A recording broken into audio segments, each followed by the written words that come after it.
It's not an infrequent occurrence out there. They happen quite often. There were probably 1,500 reported cases at that time. I have over 3,000 cases now. They estimated 100 yards from the left wing was this 100-foot disc. And the strength of the signal was as strong as the surface contact on the water of an aircraft carrier. This contact was huge. We were flying tankers over England, and London Control asked us to intercept a UFO. So it would go from 1 o'clock, 7 or 8 miles to 6, 7 o'clock, 7 or 8 miles inside of 4 or 5 seconds. You have to be moving pretty quickly. They could rise, just go straight up. They could do that, just seemed like instantaneous. Once they started moving, they went straight up, for a while, and then they went zap. And left the atmosphere, just was gone. It just took off into space. It just left at high speed. Yes, there have been ET visitation, there have been crashed craft, there have been material and bodies recovered. I didn't want to look at it any longer than that because I felt that my life was in jeopardy. So I was beaten, literally hit in the ribs and pushed, and I was resisting. And I know Sergeant Bustinza was doing the same thing. He said, "You are never to speak of this again. As far as you're concerned, this never happened." And you never saw this. And I don't exist, and this situation never happened.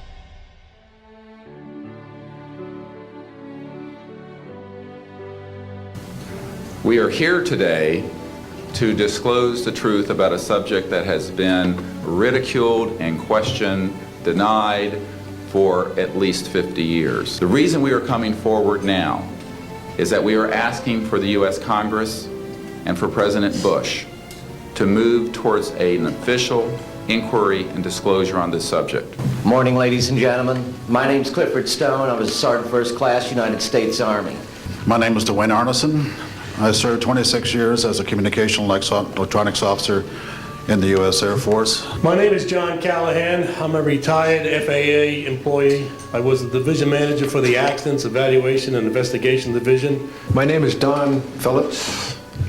I was in the United States Air Force and had worked with certain intelligence agencies of the United States government. These are people who have been inside the CIA, NSA, NRO, Air Force, Navy, Marines, Army, all divisions of the intelligence and military community, as well as corporate witnesses, contractors to the government. My name is Dan Willis. My name is George Filer III. My name is John Maynard. My name is Donna Hare. My name is Carl Wolf. My name is Harlan Bentley. My name is Mark McCandlish. And these are folks who have been involved in so-called black budget or covert unacknowledged projects. These unacknowledged special access projects are taking in at least $40 to $80 billion per year.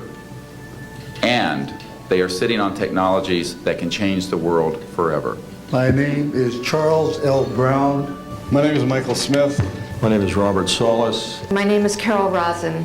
I have had grown men weep who are in the Pentagon, who are members of Congress, and who have said to me, what are we going to do? And I'm prepared to tell the story in front of Congress, and it is the truth. And I will testify under oath before Congress that what I'm saying is the truth. I'm prepared to go to Congress, to swear before Congress that everything I've told you people and everything that is here is the truth. These men and women have come forward and they have their credentials, they can establish who they are, and they have been first-hand witnesses to some of the most important events in the history of the human race. I'm willing to testify to the truth of all these matters that I've spoken about this in front of Congress under oath.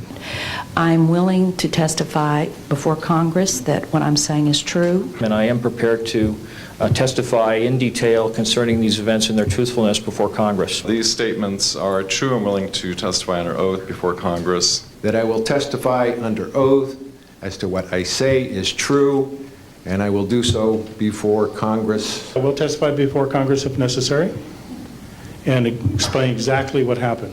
And I will testify before the Congress under oath about everything I have said and more. I have personally briefed a sitting director of Central Intelligence, James Woolsey, President Clinton's first CI director. I have personally briefed the head of the Defense Intelligence Agency, the head of Intelligence Joint Staff, members of the Senate Intelligence Committee, many members of Congress, members of the European leadership, the Japanese cabinet, and others. And what I have found is that none of them are surprised that this is true, but they are uniformly horrified that they have not had access to these projects. A lot of people talk about conspiracies over a shadow government. I'm willing to testify before Congress that these black operations do exist. I nearly became part of it. But I saw the light, I think. Or was it? And I got out. And that's it. We have to disclose what we know. And I am willing to testify before Congress under oath, or before any other organization, that what I witnessed was true. This